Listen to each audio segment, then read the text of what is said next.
बिस्मिल्लाह वल्हम्दुलिल्लाह वस्सलातु वस्सलामु अला रसूलिल्लाह। अस्सलामु अलैकुम वरहमतुल्लाहि वबरकातुहू। उम्मीद करती हूँ कि आप सब ईमान और सेहत की बेहतरीन हालत में होंगी। इंशाअल्लाह अज़्ज़ वजल अल्लाह सुब्हानहू व तआला आप सबकी तरफ बढ़ने वाले हर शर को खैर में बदल दें। दुआ सीरीज़ का हमारा पहला लेक्चर है जिसमें हम देखेंगे कि दुआ क्या है, हमें दुआ क्यों करनी चाहिए, सारी चीज़ों के बारे में।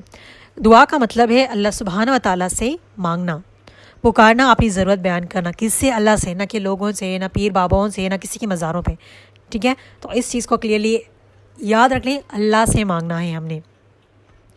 अल्लाह सुब्हानहू व तआला सूरह गाफिर में फरमाते हैं, तुम्हारा रब कहता है मुझसे दुआ करो मैं कबूल करूँगा। क्या फरमा रहे अल्लाह सुब्हानहू? मुझसे दुआ करो मैं कबूल करूँगा। ये नहीं कह रहे कि किसी मज़ार पे जाके मांगो, किसी इंसान के पास जाके मांगो, किसी बड़े इंसान के पास, पीर बाबाओं के पास जाके मांगो। कह रहे हैं कि नहीं कह रहे।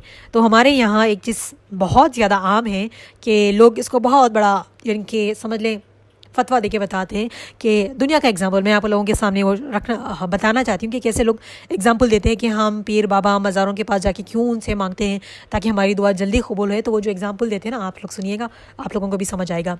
वो ये बताते हैं ना कि जैसे अभी आपको किसी बड़े ऑफिसर से मिलना है, PM से मिलना है, MRO से मिलना है या फिर कोई बड़े इंसान से मिलना है, तो हम क्या करते हैं, डायरेक्टली हमसे उनके पास नहीं जा सकते ना, डायरेक्टली हमसे कॉन्टैक्ट नहीं कर सकते।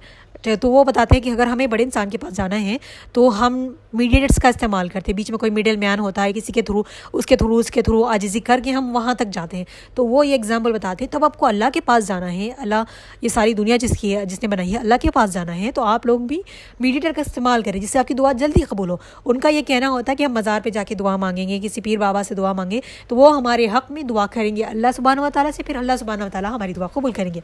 क्या अल्लाह सुब्हानहू व तआला ने ये फरमाया? सूरह गाफिर की आयत मैंने बताई है ना आपको, तुम्हारा रब कहता है कि मुझसे दुआ करो मैं कबूल करूँगा। क्या ही क्या मेंशन किया है कि आप किसी मीडिएटर को लाए? नहीं। देखिए लोग इतने बेवकूफ़ बनाते हैं लोगों को, या फिर वो खुद बेवकूफ़ है, अल्लाह जाने, अल्लाह सबको हिदायत है। कि अल्लाह से हमें मांगने के लिए किसी मीडिएटर की ज़रूरत है? हम अल्लाह से जाके मिल रहे हैं क्या? हमें घर छोड़ के या फिर ट्रैवल करके किसी को बीच में किसी को मोहताज बना के अल्लाह से दुआ मांगने की ज़रूरत नहीं है। आप जहाँ बैठिए, इवन आप लेक्चर सुन रही है तभी भी अल्लाह से दुआ कर सकती है एनी टाइम। अब ट्रैवलिंग में है, चल रही है, कुकिंग कर रही है, ज़रूरी नहीं कि आप नमाज बिछाए, नमाज़ पढ़े, फिर 4 रकात पढ़े, फिर सब कुछ करे, उसके बाद दुआ मांगे। एनी टाइम आप कभी भी दुआ मांग सकती है, चलते फिरते कहीं भी आपको जब दिल कहे कुछ मांगने का, बस अल्लाह से मांग सकती है। उसके लिए कोई मुकर्रर टाइम रखा ही नहीं है अल्लाह ने। ये नहीं कहा कि इस टाइम पे दुआ मांगो, उस टाइम पे दुआ मांगो। ऑफकोर्स कुछ टाइमिंग्स है जिसमें आपकी दुआएं कबूल होने के ज़्यादा चांसेस होते हैं, लेकिन ऐसा कोई टाइमिंग नहीं है। फिर लोग ये मीडिएटर्स बनाते हैं कि हाँ ऐसे करेंगे तो दुआ जल्दी कबूल होगी, ऐसे। ये शिर्क है। ठीक है, क्या है? शिर्क है। अल्लाह के सिवा किसी और से मांगना शिर्क है, और शिर्क की कोई माफ़ी नहीं है। वक्त रहते इंसान माफ़ी मांग ले तो बेहतर है, अल्लाह माफ़ करने वाला है, बड़ा रहमान और रहीम है। लेकिन शिर्क की हालत में उसकी मौत हो गई तो फिर आप सल्लल्लाहु अलैहि वसल्लम ने भी फरमा दिया है कि आप सल्लल्लाहु अलैहि वसल्लम शिर्क करने वालों की बख्शिश नहीं करेंगे, उनकी सिफारिश भी नहीं करेंगे। तो अल्लाह हम सबको शिर्क व बिदअत से बचाएं। ठीक है, देखिए और एक चीज़ और, एक मैं कुरान की आयत बताती हूँ आप लोगों को। अदो वईज़ा सालक इबादी फ़इन्नी क़रीब। ठीक है, और जब पूछा जाए आपसे, आप अल्लाह सुब्हानहू व तआला फरमाते हैं आप सल्लल्लाहु अलैहि वसल्लम से, जब कोई पूछे क्या अल्लाह सुब्हानहू व तआला के बारे में, तो कह दो कि अल्लाह सुब्हानहू व तआला उनके करीब है। फ़इन्नी क़रीब। ठीक है, उनके करीब है। इससे क्या समझ आता है कि क्या हमसे अल्लाह सुब्हानहू व तआला दूर है, कि हमें कहीं ट्रैवल करके जाना पड़े? नहीं। जब भी बंदा सवाल करे अल्लाह से मांगना है तो अल्लाह सुब्हानहू व तआला, वो मुझे आयत याद नहीं आ रही, मैं आपको तर्जुमा बताती हूँ।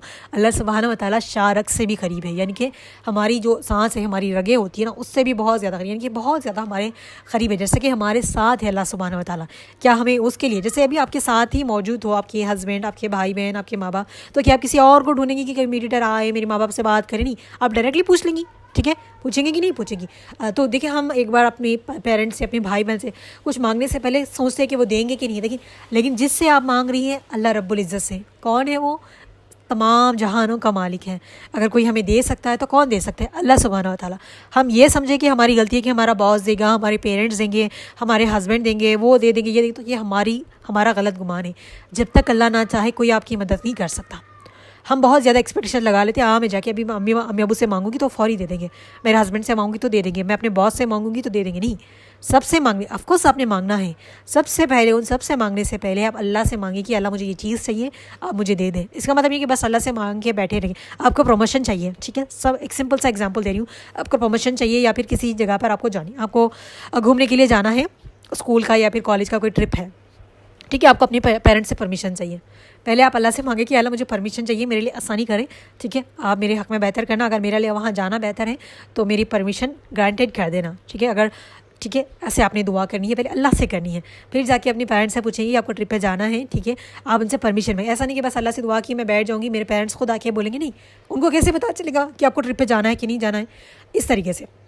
इसी तरह आप जॉब करती हैं कहीं पर, आपको प्रमोशन चाहिए, आपको अपनी सैलरी इंक्रीज़ करवानी है, कोई छुट्टी वगैरह चाहिए, पहले अल्लाह से मांगे कि अल्लाह मुझे अपनी कमाई में बरकत दे, जो भी आपको चाहिए, फिर आप उसके लिए एक्शंस लें, ठीक है। ऐसा नहीं कि बस हम दुआ करते जाएंगे और बैठे रहेंगे, नहीं, दुआ का असल मकसद ये है कि आप अल्लाह से मांगेंगी, फिर उसके लिए एक्शन लेंगी। बस दुआ करके मैं बैठ के मैं बोलती रहूँ पूरे तवक्कल, ऑफकोर्स तवक्कल होने, मैं तवक्कल के साथ बैठी हूँ कि अल्लाह मुझे खाना दे, खाना दे, कि आसमान से बरसेगा नहीं। अगर मेरे घर में है चीज़ें तो मैंने खुद बनानी है, खानी है, ठीक है। अगर नहीं है तो जानी है, कोशिश करनी है, अल्लाह असबाब बनाएंगे, ठीक है। तो दुआ के साथ साथ क्या होना चाहिए, एक्शंस भी होने चाहिए। असबाब के बगैर दुआ कबूल नहीं होती। वो हदीस में आता है ना कि आप ऊँट को बांधो लेकिन अल्लाह पे तवक्ल के साथ। उस टाइम पे ना दुआ के ऊँटों पे सवारियाँ होती थी, जहाँ रुक जाते थे ऊँट को बांध देते थे, फिर यानी कि सो जाते थे। एक बंदे का ये आता है, ठीक है, तो वो कहता है कि मैंने अल्लाह पे तवक्ल करके ना ऊँट को छोड़ दिया है और मैं आराम से सो जाऊँगा। नहीं, ऐसा नहीं। अगर आपने अल्लाह पे तवक्ल किया है तो ये नहीं कि आप पूरी मतलब एकदम से ऐसे नेग्लिजेंसी करेंगी, नहीं। अगर आप ने अल्लाह पे तवक्ल किया है, दुआ की है, तो आपने असबाब भी इख्तियार करने हैं। जैसे कि आपके पास 2-3 तोले सोना है, ठीक है, आप सब लोग बैठे हुए हैं, सब आप वहीं पर रख रही हैं, आप कह रही हैं कि अल्लाह पे मुझे तवक्ल है, यहाँ रखूँगी मैं तो कहीं नहीं जाऊँगा। ऑफकोर्स तवक्ल होगा, लेकिन ये आपकी ज़िम्मेदारी है कि आप उसको सेव रखें, फिर अल्लाह पे तवक्ल रखें। ऐसा नहीं कि बस आप खुल्लम खुल्ला छोड़िए तो कोई भी ले सकता है कि नहीं ले सकता। तो इसलिए इस बात को समझना ज़रूरी है। अगर आप लॉकर में रख रही हैं, अल्लाह पे तवक्ल करके रखिए, लॉक लगाए। ऐसा नहीं कि लॉकर खुला है, सब आ जा रहे हैं तो कोई भी ले सकता है, ये आपकी गैर ज़िम्मेदार नहीं होना चाहिए। दुआ करना है, उसके साथ असबाब इख्तियार करने की कोशिश करनी है। सम टाइम ऐसे होता है कि कुछ हमारे ज़िंदगी में ऐसी मुश्किलें आ जाती हैं, बस दुआ के अलावा कोई अदर ऑप्शन नहीं होता, कोई वेस नहीं होते। तब क्या करना है, आपने दुआ करनी है, तवक्ल रखना है कि अल्लाह असबाब बनाएंगे, ठीक है। कोशिश करनी है अपनी तरफ से असबाब क्रिएट करने की। समझ नहीं आ रहा क्या करें, लेकिन पूरे तवक्ल के साथ दुआ करनी है, फिर फोकस रहना है कि कहीं से भी आपको लिए असबाब बन सकते हैं। कभी कभार आपके खुद को समझ आ सकता है कि मैं ये कर सकती हूँ तो ये मेरा मसला हो जाएगा, फिर कोई आपकी मदद कर देता है, कहीं से कहीं मशवरा मिल जाता है। इसलिए कहा जाता है ना, always focus in your life, ठीक है। फोकस होना चाहिए। ऐसा नहीं कि बस दुआ किए, बस रोते ही जा रहे हैं, बस मूवी देख रहे हैं, ड्रामा देख रहे हैं, फ़ोन में बस है, हाँ दुआ मांगी वो हो जाएगा। नहीं, असबाब ज़रूरी होता है। ऐसा नहीं कि बस मैंने दुआ की है, अल्लाह मुझे एग्ज़ाम में पास कर देना, मैं जाके डायरेक्ट एग्ज़ाम लिखूँगी तो मैं क्या पास होंगी, नहीं। तो इसी तरह असबाब ज़रूरी है, ठीक है। और तिरमिज़ी की हदीस है 2969, दुआ इबादत है, ठीक है। दुआ कोई छोटी चीज़ नहीं है, दुआ इबादत है, दुआ इबादत का मग़ज़ है। हमने बचपन से पढ़ी हुई है ना 40 हदीसें, तो अल्हम्दुलिल्लाह उम्मीद है कि सब ने पढ़ी होंगी। दुआ हुमक़लिल इबादा, दुआ इबादत का मग़ज़ है, यानी कि इबादत, जैसे हम कोई भी इबादत कर रहे हैं, कुरान पढ़ रहे हैं, नमाज़ पढ़ रहे हैं, किसी की हेल्प कर रहे हैं, सदका कर रहे हैं, खाना बना रही है, ठीक है, कुछ भी आप कर रही है, एनीथिंग, उसके बाद आप दुआ कर सकती है लाजमी, हर इबादत। क्योंकि ये सारी चीज़ें अगर आप नियत दुरुस्त करके अल्लाह के लिए कर रही हैं तो वो सारी इबादत बन जाएंगी। हर इबादत के बाद आप दुआ करें, ठीक है, इंशाल्लाह आपकी दुआएं कबूल होंगी। ऐसा नहीं कि कोई गलत दुआएं कर रही है, किसी की बुराई के लिए, किसी को बद्दुआ दे रही है। बहुत से लोग करते हैं, हो सकता है कि आप में से नहीं करते, लेकिन बहुत से लोग करते हैं। बस किसी को देखा तो बस जेलसी फील हो गया, उसकी बुराई का, उसकी नुकसान की दुआ करते हैं, या फिर किसी को बद्दुआएं देते हैं। देखिए, याद रखें, जब हम दुआ करते हैं तो वो पहले हमारे हक़ में कबूल होती है। फरिश्ते पहले उस दुआ को हमारे हक़ में आमीन कहते हैं। तो याद रख ले, किसी के लिए कोई बुरी दुआ नहीं करनी। किसी के लिए कोई दुआ नहीं कर सकती तो खामोश रहे, लेकिन अपने मुँह से अच्छे अल्फाज निकाले दुआ के लिए। कभी किसी के लिए या इवन अपने लिए भी बुरे अल्फाज नहीं निकालने चाहिए, ठीक है। और जो दुआ होती है ना, दुआ जब हम करते हैं तो अल्लाह से एक हमारा गहरा ताल्लुक़ बनता है। देखिए, दुआ के बजाय दुआ को छोड़ के, क्योंकि दुआ मोमिन का हथियार है, आप सबको पता है ना, एक ऐसा विपन है दुआ जो हम सब के पास मौजूद है। कुछ हो या ना हो हमारे पास, जब कहते हैं हमारे पास कुछ नहीं है, लेकिन दुआ का तो आपके पास हथियार है। दुआ मोमिन का हथियार है। एनी टाइम हो सकता है कि आपके पास कोई हेल्प करने के लिए हो, आपका ऐसी सिचुएशन में है जहाँ आप सिर्फ अकेली है, आप बहुत परेशान है, टेंस है, लेकिन दुआ मोमिन का, कोई आपसे दुआ का हथियार नहीं छीन सकता। क्या छीन सकता है कोई? आप बताए, कोई हमसे वो दुआ का हक़ छीन सकता है? नहीं। अगर शायद वो कि हम खुद ही उसको छीन लें, लेकिन कोई हमसे दुआ का हक़ नहीं छीन सकता। तो आपने क्या करना है, हर हाल में दुआ करते रहे, दूसरों को दुआ दे, अपने लिए दुआ करे, सबके लिए अच्छा बोले, अच्छी दुआ करे। अब ये बहुत ज़्यादा हो जाता है कि हाँ उसने हमारे साथ इतना बुरा किया, हम कैसे दुआ करें उसके लिए, ठीक है, बदुआ तो ना करें, एटलीस्ट क्यों नहीं कर सकते दुआ। देखिए, जब हमारे पास किसी चीज़ की कमी है, जैसे हमारे पास पैसों की कमी है, तो जितना है उसमें से 1 रुपया 2 रुपये सदका करें। वो कहते हैं ना ये कि जब जो चीज़ हमारे पास नहीं है वो हम दूसरों को देने की कोशिश करते हैं ना, तो अल्लाह उसमें बरकत डालते हैं। अगर आप परेशान हैं तो दूसरों की परेशानी हल करने की कोशिश करें, जितना आप कर सकती हैं। ठीक है, आपके मसले मसाइल चल रहे हैं, बहुत से लोगों की मदद कर दें, लोगों के खैरात कर दें। आपको खाने की कमी हो रही है, थोड़ा लोगों में स्प्रेड कर दें। ठीक है, कोई मांगने वाला आ गया उसको दे दें, कुछ ना कुछ ऐसे करें, अल्लाह की राह में खर्च करें, जिससे आपके उसमें और ज़्यादा बरकत होगी। ठीक है, तो हमेशा याद रखना चाहिए कि हमें सिर्फ अल्लाह का मोहताज बनना है, किसी का नहीं। आज हम ना लोगों के बहुत ज़्यादा मोहताज बने हैं, इससे मांगते हैं, उससे मांगते हैं, अल्लाह से नहीं मांगते। बस लोगों के सामने हाथ फैलाए गिड़गिड़ा रहे हैं लोग, तो ऐसे ऐसे मांग रहे होते हैं ना, बस अल्लाह रहम करे, वो उतनी मजबूरी भी नहीं होती, लोगों से गिड़गिड़ा के मांग रहे होते हैं। वो शर्म व हया वो सारी चीज़ ना कहीं चले गई है उनकी, बस लोगों से मांगना समझते कि बस मांग रहे हैं, ऐसा नहीं करना। ठीक है, सूरह फातिर में अल्लाह सुब्हानहू व तआला फरमाते हैं आयत नंबर 15 में, हम हर चीज़ में अल्लाह के मोहताज हैं। हमेशा दुआ होनी चाहिए आपकी कि अल्लाह अपने सिवा किसी का मोहताज नहीं बना, क्योंकि जब किसी का मोहताज बनते हैं ना हम, तो फिर उसी के मोहताज बन के रह जाते हैं। फिर वो हमारा हम पे एहसान दिखाता है या फिर हमारा गलत इस्तेमाल करता है। देखिए, दुआ करके साथ असबाब करने सही बात है, लेकिन इसका मतलब नहीं कि आपने अल्लाह से दुआ नहीं की, बट लोगों से मांगते फिर रहे, लोगों के एहसानात करते लेते फिर रहे, तो ये बिल्कुल गलत है। दुआ करें, ठीक है, असबाब इख्तियार करें। फिर देखिए, जब दुआ करने के बाद जब असबाब बनते हैं, कोई आपकी मदद भी करता है, तो सही तरीके से होती है। अल्लाह आपको वही लोगों से मदद करवाएगा जो आपके हक़ में सही बेहतरी से मदद कर सकें। जबकि हम बिना दुआ किए बस लोगों से कोई परेशानी आती है, किसी के पैसों की कमी पड़ जाती है ना, अल्लाह के पास जाने वाले बहुत कम होते हैं। पहले बस लोगों में बैंक्स, लोन, ये सारा कुछ घूम फिर रहे होते हैं। एक 5 मिनट, एक 2-3 मिनट निकाल के अल्लाह से दुआ करके, अल्लाह से बेहतरी मांग के क्या हम अपना काम नहीं शुरू कर सकते? एक 2-3 मिनट में क्या दुनिया बदल जाएगी? नहीं बदल जाएगी ना। तो आप लोगों से रिक्वेस्ट है, आप खुद भी दुआ के कॉन्सेप्ट को समझें, अपने घर में अपने बच्चों को, अपने शौहर को, अपने भाई बहनों को भी समझाएं कि दुआ पहले करनी है हमने। ठीक है, साहबा लोग भी ना, एक जूते का तस्मा भी टूट जाए तो अल्लाह से मांगे, हर छोटी सी छोटी चीज़ के लिए, इवन तागा के लिए भी, हर चीज़ की छोटी सी छोटी चीज़ के लिए भी अल्लाह से मांगते थे। हमें अल्लाह से मांगने में शर्म आती है, लेकिन लोगों से मांगने में बिल्कुल शर्म नहीं आती, जबकि वो ताने देते हैं, कुछ लोग गाली गलोच भी करते हैं, पता नहीं हर बार मांगने आ जाते, कितनी बातें सुनाते कि नहीं। आप अभी कभी अल्लाह के पास गई, अल्लाह आपको इस तरीके से बोलेगा, आप पूरी ज़िंदगी मत जाएँ। अगर कभी एक दिन भी आप अल्लाह के पलट के अल्लाह के पास जाएंगी ना, मोस्टली लोग क्या करते हैं, खुशी में तो कोई नहीं चाहता, मोस्टली कोई नहीं जाते शुक्र अदा करने एटलीस्ट, लेकिन जब गम आता है, स्पेशली वो गम आ जाए जब कोई हॉस्पिटल में हो, तो सबसे पहले उनको अल्लाह याद आता है। अल्लाह अल्लाह अल्लाह ही करते हैं। इवन डॉक्टर्स भी कहते हैं कि अल्लाह से दुआ करें, जो भी उनका गॉड है, हर मज़हब के लोग कहते हैं कि अपने रब से दुआ करें, कहते कि नहीं कहते? उस टाइम पे तो सब अल्लाह की तरफ चले जाते हैं, लेकिन अल्लाह आपको ठुकराता नहीं। वही अगर दुनिया में कोई हो, आप उनके साथ कई सालों साल आप उनसे मिली नहीं, जब ज़रूरत पड़ी आप उनके पास चले जाए, कितनी बातें आपको सुनाएंगे, सुनाते नहीं। बहुत रेयर के कोई आपके दुख में दुख होकर आपकी हेल्प कर दे, करने से पहले भी 4 बातें सुनाएंगे, उस वक्त तो नहीं आए थे, अब क्यों आ गए, ज़रूरत पड़ी, खुशी में तो हम याद नहीं, कहते कि नहीं कहते? लेकिन अल्लाह ऐसे नहीं कहते। अल्लाह के दरवाजे हमेशा खुले हैं, इसलिए हमेशा अल्लाह की तरफ पलटें, अल्लाह से मांगे। ये हम इस बात का इंतज़ार ना करें कुछ बुरा हो तब अल्लाह से मांगे, हर दिन मांगे। हम तो अल्लाह के मोहताज हैं हर चीज़ के लिए, हम अल्लाह के कुन फ़यकून के मोहताज हैं। अल्लाह बस कुन कह दे, फ़यकून हो जाए, बस अल्लाह कह दे हो जा, तो फिर वो हो जाएगा। तो हम अल्लाह के मोहताज हैं, और हमेशा दुआ करनी चाहिए कि अल्लाह के सिवा किसी का मोहताज नहीं बनाना। फिर लोग जो एहसान दिखाते हैं ना, पूरी ज़िंदगी बस वो एहसान बहुत चुभता है, तो ऐसे बिल्कुल नहीं करनी चाहिए। ठीक है, दुआ अल्लाह को पसंद है, अल्लाह को हमारा मांगना बहुत पसंद है, इसीलिए तो कहा है ना, मुझसे मांगो मैं कबूल करूँगा। ये नहीं कहा कि किसी से मांगो, अल्लाह को मांगना, हमारा मांगना पसंद आता है। तो किसे मांगना है जाने, हमें बस अल्लाह से ही मांगना चाहिए। और आपको पता है जो दुआ नहीं करता ना, वो उसके अंदर तकब्बुर आ जाता है कि हाँ मैं क्यों करूँ, मेरे पास तो सब कुछ है। किसका दिया हुआ है? अल्लाह का दिया हुआ है। चले आपको कुछ नहीं चाहिए तो एटलीस्ट शुक्र अदा कर दें कि अल्लाह ने आपने बिना मांगे इतना सब कुछ दिया है। बस ऑफकोर्स अल्लाह ने किसी को बिन मांगे बहुत सारी नेमतें दी है, वो भी उनके लिए एक आजमाइश है कि देखना चाहता है कि अल्लाह ये बंदा कितना सब्र करता है, मेरी तरफ आता है कि नहीं आता। कुछ लोगों को अल्लाह बहुत आजमाइश के बाद, बहुत दुआओं के बाद अता करता है, क्योंकि अल्लाह देखना चाहता है कि ये मुझसे मांगता है कि नहीं मांगता है। ठीक है, तो इसलिए हमेशा मांगे। खुशी है तभी अल्लाह का शुक्र अदा करें, गम है तभी अल्लाह से मांगें, सब्र करें। शुक्र, सब्र और तवक्कल हो जाए ना ज़िंदगी में, तो फिर ज़िंदगी आसान हो जाती है, मसले मसाइल भी बड़े नहीं लगते।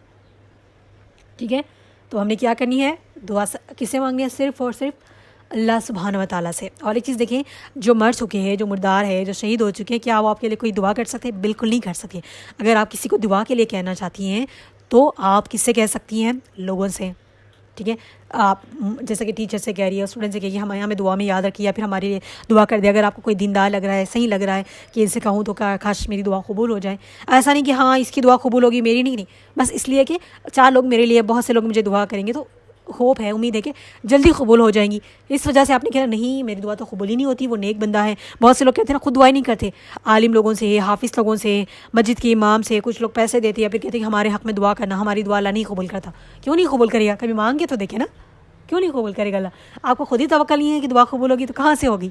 तवक्कल के साथ मांगे। उस किसी को कहना, जिंदा लोगों से आप कह सकती है कि दुआ करें, ठीक है। आप इवन ये भी कह सकती है कि आपने कभी अच्छा काम किया, आपको लगता है कि आपने अच्छा काम किया, या अल्लाह मैंने ये अच्छा काम किया था, उसके बदले में मुझे ने मेरी दुआ कबूल करे, कह सकती है। अगर आपने कभी अल्लाह की राह में कोई बुरा काम छोड़ा था, कोई चीज़ सैक्रिफाइस की थी, अल्लाह मैंने आपके लिए, आप उससे नाराज़ ना हो जाए इस वजह से मैंने वो गुनाह छोड़ दिया था, वो बुरा काम छोड़ दिया था, उस टाइम पर उसके बदले में मुझे अपनी दुआएँ कबूल करे, ऐसे भी आप मांग सकती हैं, ठीक है। और हमेशा याद रख लें, मांगने से पहले अल्लाह से आजिज़ी, प्यार और मोहब्बत से मांगनी चाहिए। जैसे कि हमें यहाँ पे कुछ चाहिए होता है, पेरेंट्स को मनाना है। सम टाइम हम इजीली कुछ मांगते हैं तो अल्लाह पेरेंट्स देते हैं, सम टाइम हमें उनको बहुत मनाना पड़ता है, उनकी थोड़ी तारीफ़ करनी पड़ती है, बटरिंग करनी पड़ती है। जैसे कि मस्का लगाओ कहते हैं ना, पेरेंट्स भी कहते हैं हाँ आप कुछ मस्का लगा रही हो, आप कुछ ऐसे पैम्पर कर रही हो, मतलब कुछ चाहिए आपको। उसी तरह अल्लाह से भी पैम्पर करे, अल्लाह से प्यार और मोहब्बत से मांगे, ठीक है। अल्लाह को मनाए। कैसे मनाना है हमें अल्लाह को? अल्लाह के नामों से, 29 ऑफ नेम्स ऑफ अल्लाह सुब्हानहू व तआला, ठीक है। अर्रहमान, अर्रहीम, अल मालिक, अल कुद्दूस, ठीक है। तो याद हैं तो ये देखिए सारे नाम भी याद हो आपको, अर्रहमान, अल मालिक, अल कुद्दूस, कुछ तो याद होंगे।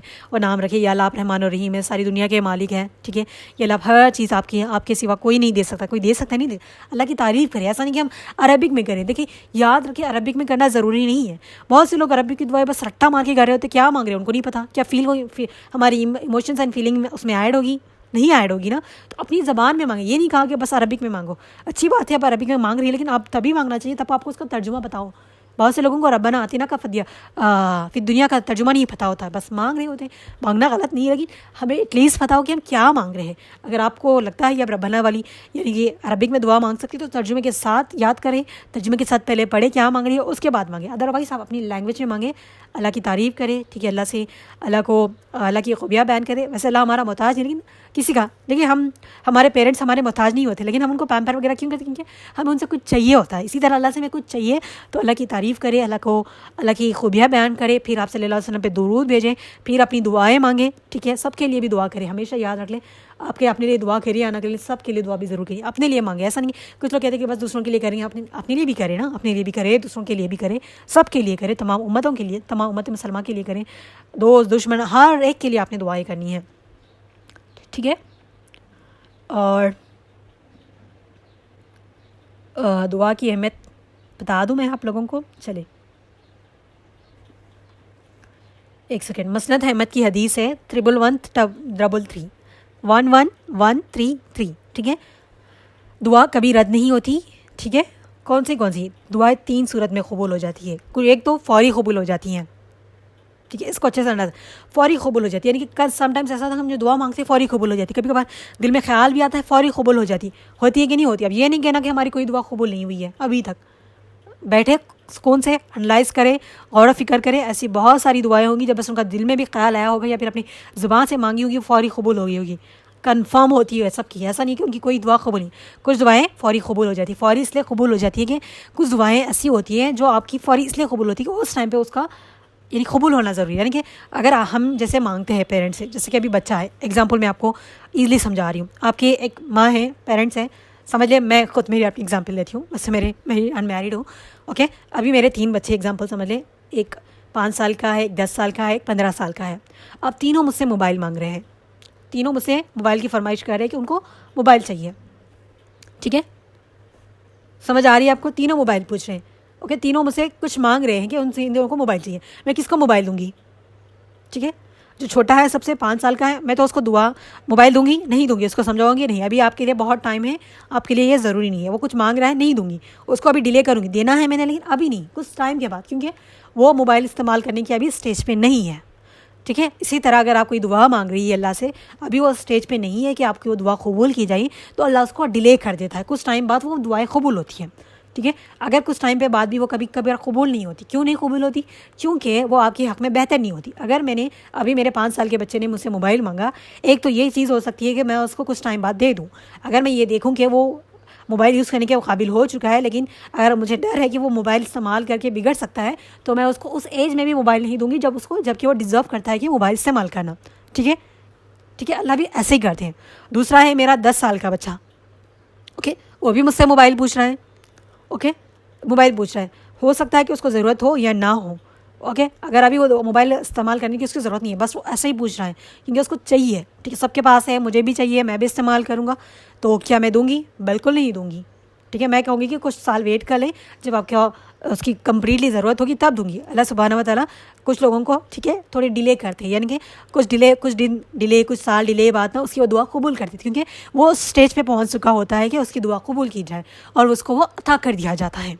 समझ आई आपको बात? तो कुछ साल बाद, जैसे कि अभी 10 साल का एक 15 साल की उम्र में आ जाएगा, 14 साल की उम्र में आ जाएगा, मुझे लगेगा कि इसको मोबाइल देना है, मैं दे दूँगी। अभी रही मेरे 15 साल के बच्चे की बात, वो मुझसे मोबाइल मांग रहा है, अभी एज भी है, उसको समझ भी है, अब स्कूल का कुछ वर्क भी है, प्रोजेक्ट भी है, उसको देना सही है, तो मैं इसको फ़ौरी दे दूँगी। ठीक है, तो अब इसका मतलब ये नहीं कि मैंने उनको फ़ौरी दिया, मेरे वो दो बच्चों से मुझे मोहब्बत नहीं है। क्यों नहीं दिया? क्योंकि अभी वो उनकी जो लोग मुझसे मांग रहे हैं वो देने का सही टाइम नहीं आया।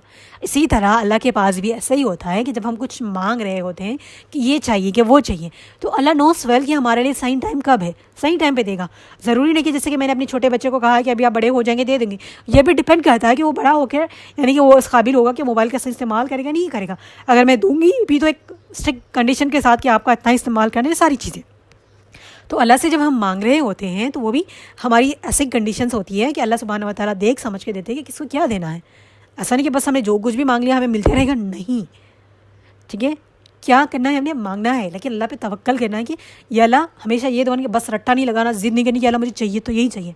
मैंने कई ऐसे लोगों को देखा है जो अल्लाह से ज़िद करके मांगते हैं। देखिए, पेरेंट्स भी अगर हम ज़िद करते हैं बहुत ज़्यादा, पहले तो इनकार कर देते हैं, सही नहीं होती हमारी चीज़, लेकिन बच्चा इतना ज़िद करता है, इतना ज़िद करता है, जो पेरेंट्स हैं वो रिलेट कर सकते हैं। हम भी सम टाइम बचपन में ज़िद कर देते हैं, लेकिन जब ऐसा नहीं कि अभी भी बड़े होकर भी लोग ऐसे ज़िद करते हैं ना, अभी चाहिए तो चाहिए, फिर पेरेंट्स मजबूर होकर उनको दे देते हैं, फिर जाके वो आगे पछताते हैं कि हाँ आपने दिया ही क्यों। फिर पेरेंट्स को ब्लेम करते हैं कि अगर आप उस टाइम पे नहीं देते तो हमारे साथ बुरा नहीं होता, आपने ज़िद ही ऐसी की होती है। फिर अल्लाह भी हमारी कुछ दुआओं को ऐसा कबूल करता है। लोग बस ऐसे ज़िद करके अल्लाह से मांग रहे होते, चाहिए तो चाहिए, बस अल्लाह हमारी दुआ, फिर अल्लाह दे देता है। फिर कुछ टाइम बाद उनको रियलाइज़ होता है कि गलत है, फिर अल्लाह से शिकायत करते हैं कि अल्लाह आपने हमें बुरी चीज़ें दी, आप ही नहीं तो मांगा था। क्या हमारा कोई राइट बनता है कि हम अल्लाह से शिकायत करें? इवन हमारा राइट भी नहीं बनता कि हम ज़िद करके पेरेंट्स से कुछ लें, उन्होंने हमें दे दिया, हमारा नुकसान हो तो आप खुद उसके ज़िम्मेदार हैं। फिर अल्लाह से लोग शिकायत करने लगते, स्पेशली हम सफ़र की उसमें कोई किसी की मोहब्बत में होता ना, उसको पता ही नहीं होता कि अल्लाह उसको नहीं दे रहा, तो कुछ तो बेहतरी होगी, नहीं समझते, बस चाहिए तो चाहिए, वही इंसान चाहिए, हर इंसान हर हाल में चाहिए। फिर वो देता है तो फिर उसकी जो बुराइयाँ होती है जब सामने आती है तो फिर वही लोग अल्लाह के सामने गिड़ा के, मैं बस आपको एग्जाम्पल दे रही हूँ कि यहाँ पर बहुत सी औरतें, लड़कियाँ बहुत ज़िद करके मांग रही होती है अल्लाह से कि चाहिए तो बस यही इंसान चाहिए, जैसे उनको पता हो कि 100% उनके पास छोटी है कि ये इंसान मेरे लिए सबसे बेस्ट है। हर डिले में ना अल्लाह की खैर होती है, लोग समझते नहीं है ना, हम समझते हैं कि बस जो आंखों को नज़र आ रहा है वही हमारे लिए बेहतर है। सूरह बकरा में अल्लाह सुब्हानहू व तआला फरमाते हैं कि ज़रूरी नहीं कि जो आपको अच्छा लगे वो आपके लिए अच्छा हो, समटाइम जो बुरा हमें लग रहा होता है वो हमारे हक़ में बेहतरीन होता है। इसलिए कोई जो अच्छा लगे उसके पीछे नहीं भागना चाहिए। हर चीज़ की बात कर रही हूँ मैं, लाइफ पार्टनर की हो, कोई भी चीज़ हो, हमने सोच समझ के फैसले लेने, अल्लाह से सही बेहतरी तलब करनी है। अल्लाह से आपको जो चाहिए मांगे, लेकिन अल्लाह से एटलीस्ट ये ज़रूर कहें कि अल्लाह मुझे बस, मैंने तो बहुत सारी चीज़ें मांगी, मैं इंसान हूँ, मुझे बहुत सारी अच्छी चीज़ें लग सकती है आँखों को, दिल को, मैं हर चीज़ मांगती हूँ आपसे, लेकिन आप मुझे बस वो देना जो मेरे दिलो दिमाग के लिए सुकून हो, मेरे लिए बेहतरी हो। ये जुमला हमेशा याद रखिएगा। बस रट्टा लगा कि नहीं मांगनी अल्लाह से कि बस दे दे, फिर जब मिल जाती है फिर वो गलत होता है तो रिग्रेट भी करते हैं। ठीक है, और रिग्रेट करने से अच्छा है कि अल्लाह से बेहतरीन की तलब करें हमेशा। ना मांगने का नहीं कहा गया, लेकिन बेहतरीन मांगे, जो चाहिए मांगे। लेकिन हमारी आंखों को, हमारे दिल को बहुत सारी चीज़ें अच्छी लगती है, कभी कभार हम ये एक्सपीरियंस तो आप लोग, बहुत सारी चीज़ें हमें अच्छी लगती है, लेकिन आगे जाके फिर हम वो चीज़ नहीं मिलती, हम पूछ रहे अल्लाह तेरा शुक्र कि आपने नहीं दिया, क्योंकि जब उसकी बुराई का पता ही चलता है, कोई कुछ बुरा होने वाला था, तो फिर हम शुक्र करते कि नहीं करते। तो इसलिए अल्लाह से जब भी मांगे बेहतरीन मांगे, जो चाहिए मांगे, लेकिन कहें कि अल्लाह मुझे बेहतर देना। ठीक है, अगर दुआएं नहीं कबूल हो रही हैं तो आप लोगों ने सब्र करना है, दुआ मांगना है। समटाइम्स अल्लाह सुब्हानहू व तआला इसलिए भी नहीं देते कि किसी का मांगना हमें बहुत पसंद आ जाता है। स्पेशली हम बच्चों से, छोटे बच्चे होते हैं तो उनको सता रहे होते हैं ना, कुछ मांग रहे, तो किसी का मांगना बहुत प्यारा बोल रहे होते हैं कुछ लोग, तो हम उनको सता के कुछ दे रहे होते कि मांगो, फिर से बोलो क्या बोला था, फिर से बोलो कि क्या मांगा था, कहते कि नहीं कहते। ऐसा ही अगर अल्लाह को किसी का मांगना पसंद आ जाए ना, फिर अल्लाह उसको डिले करता है, इसलिए अल्लाह को पसंद आ जाता है। इससे बड़ी क्या नेमत हो सकती है हमारे लिए, क्या हो सकता है कि अल्लाह को हमारा मांगना पसंद आ जाए। तो जो तमाम जहानों का रब है उसको हमारी कोई चीज़ पसंद आ जाए, ये कितनी बड़ी बात है ना। तो इसलिए अल्लाह से बार बार मांगे। बहुत से लोग कहते हैं हाँ 4 बार मांगा, महीने से मांग रहे हैं, 2 साल से मांग रहे हैं, कबूल ही नहीं, छोड़ दिया। अगर आपको लग रहा है कि नहीं मांगना, बस मत मांगे, लेकिन शिकायतें मत करते फिर कि हमारी दुआएं कबूल नहीं हो रही। ठीक है, ऐसा नहीं। समटाइम ऐसे होता है ना, हम बहुत सारी दुआएं अल्लाह से मांग रहे होते हैं, एक अरसे बाद हम भूल जाते हैं वो दुआ को मांगना। ठीक है, अल्लाह खुद ही हमारे दिमाग से निकाल देता है, दिल से निकाल देता है। या फिर कुछ दुआएं ऐसी होती हैं हम उसको सालों साल मांग रहे होते हैं। ठीक है, मांगते ही रहते हैं। कुछ दुआएं कुछ टाइम पे भूल जाते हैं। आप लोगों ने एक्सपीरियंस किया है नहीं, मैंने इसको बहुत पर्सनली एक्सपीरियंस किया है। कुछ दुआएं ऐसी थी मैंने स्टार्टिंग में मांगी, फिर कुछ टाइम बाद वो खुद ही मेरे दिलो दिमाग से निकल गई और मैंने उसको मांगना ही छोड़ दिया। कुछ दुआएं ऐसी है अभी अल्हम्दुलिल्लाह अभी तक मांग रहे होते हैं। ठीक है, तो ऐसा होता है। ठीक है, और चलिए आज के लिए ना इतना काफ़ी है। और बाकी के 2 पॉइंट्स रहते हैं इस हदीस में, एक तो फौरी दुआ कबूल होने का, और बाकी के 2 पॉइंट्स इंशाल्लाह मैं आपको नेक्स्ट लेक्चर में एक्सप्लेन करती हूँ। तो हमेशा याद रखिएगा, दुआ मोमिन का हथियार है। दिल से दुआ मांगे, तवक्कल के साथ मांगे, रट्टा मत लगाए, ज़िद मत करे, ना इवन पेरेंट्स से, ना ही अपने घर वालों से या फिर अल्लाह से, किसी से भी कि ज़िद में कुछ नहीं हासिल करना। ठीक है, अगर आप पेरेंट्स से कुछ कह रहे हैं, उनको सही नहीं लग रहा, वो को इनकार कर रहे हैं, तो ख़ुद भी सोचें कि वो इनकार कर रहे कुछ वजह होगी। अल्लाह से बेहतरी तलब करें। हमारे यहाँ होता है बस ये स्टार्ट कर देते हैं, हाँ सबके पेरेंट्स दे रहे हैं, मेरे पेरेंट्स क्यों नहीं दे रहे हैं। इस तरह की चीज़ें नहीं करनी। सोच समझे, अपना दिमाग का इस्तेमाल करें, फिर अल्लाह से भी मांगे और अपने घर वालों से भी कुछ मांग रहे हैं तो सब्र करिए, तवक्कल रखिए। वो जो कुछ कह रहे हैं कि कुछ खामियां हैं, कहीं भी चीज़, सिर्फ रिश्ते की बात नहीं करी मैं, हम सफ़र की नहीं, कोई भी चीज़ हो सकता है। आप कहीं पढ़ाई करना चाह रही है, कहीं जाना चाह रही है, आपको कुछ चाहिए होता है, पेरेंट्स इनकार कर रहे हैं तो उनका भी एक एक्सपीरियंस होता है। समटाइम्स पेरेंट्स भी गलत होते हैं, लेकिन मोस्ट ऑफ द टाइम नहीं होते। आपने समझना है, अगर आप सही पे है, आप एकदम 100% श्योर है कि आप जो बोल रही है सही है, आपके पेरेंट्स नहीं समझ रहे, आपके खिलाफ है, तो आप उन्हें उनको समझाएंगी, अंडरस्टैंड करवाएंगी। समझते हैं वो लोग भी। ठीक है, पेरेंट्स को भी चाहिए कि बच्चों को समझाए कि उनको गलत लग रहा है, समझाए कि ऐसे नहीं ऐसे है, और बच्चों का भी सुने। ये बहुत गलत बात होती है कि पेरेंट्स बस रट्टा लगाए होते हैं, बस हम बड़े हैं, हमने कह दिया तो तुम्हारी क्या हिम्मत कि तुमने कुछ बता दिया, ऐसे बोलते हैं ना। तो वैसे वाला जुमला आपने नहीं करना अगर पेरेंट्स कोई सुन रहे हैं। अगर आपको लगता है कि कोई कुछ मांग रहे, कुछ बोल रहे, आपको गलत लग रहा है, आप उनको अपना पॉइंट ऑफ व्यू रखें, उनको भी मौका दें कि वो उनका देखने का तरीका कुछ अलग हो सकता है, उनका भी पॉइंट ऑफ व्यू अपने सामने रखने के दें। सिर्फ बच्चों ने नहीं सोचना कि पेरेंट्स जो बोल रहे हैं गलत है कि सही है, पेरेंट्स ने भी सोचना है कि बच्चा जो बात कर रहा है वो सही है कि दुरुस्त है। आपने भी उस पर गौर फिक्र करना है, आपने भी अल्लाह से दुआ करनी है कि मेरा बच्चा ऐसे से कर रहा है, अल्लाह मेरे लिए बेहतर फैसला करने की तौफीक देना, मेरे बच्चे की हक़ में बेहतर करना। कितने पेरेंट्स ऐसे करते हैं? पेरेंट्स ज़िद में आके बहुत सारी चीज़ें बच्चों के साथ नुकसानदेह कर देते हैं। बच्चे बहुत कम करते हैं मैंने देखा है, लेकिन पेरेंट्स बच्चों पे बहुत ज़्यादतियाँ करते हैं। ठीक है, जो पेरेंट्स को बुरा लग रहा होगा, लेकिन मैंने इस चीज़ को एक्सपीरियंस भी किया है, देखा भी है। ऐसे मुसल्लत हो जाते हैं बच्चों पे, करियर को लेकर, शादी को लेकर, आपने यहाँ नहीं जाना। इतना किसी के साथ भी इतना प्रेशर नहीं रखना चाहिए, इतना रिस्ट्रिक्ट नहीं करना चाहिए बंदे को कि बंदा आपसे परेशान हो जाए। फिर बड़े होकर बच्चे पेरेंट्स की नहीं सुनते हैं। अगर वो इस काबिल हो जाए कि खुद कमाने लग जाए ना, पेरेंट्स को बहुत पीछे छोड़ देते हैं। उसकी वजह भी वो पेरेंट्स खुद होते हैं, क्योंकि जब उनको ज़रूरत थी, जब उनको अंडरस्टैंडिंग की ज़रूरत थी, वो नहीं दिया आप लोगों ने। तो खुद दुआ करें, बच्चे को भी दुआ करना सिखाएं। हमेशा खुद भी गौर फिक्र करें बच्चों की बातों पे, बच्चों को भी सिखाएं कि अंडरस्टैंड करें कि वो क्या कह रहे हैं। फिर दोनों का पॉइंट ऑफ व्यू रख के एक सही डिसीजन लेके लाइफ में आगे बढ़ना ही सही है। उम्मीद है कि आपको समझ आ गया होगा। बाकी के 2 पॉइंट्स हैं इंशाल्लाह मैं कल एक्सप्लेन करती हूँ आप लोगों को। जज़ाकुमुल्लाह खैर। अस्सलाम वालेकुम वरहमतुल्लाहि वबरकातुहू।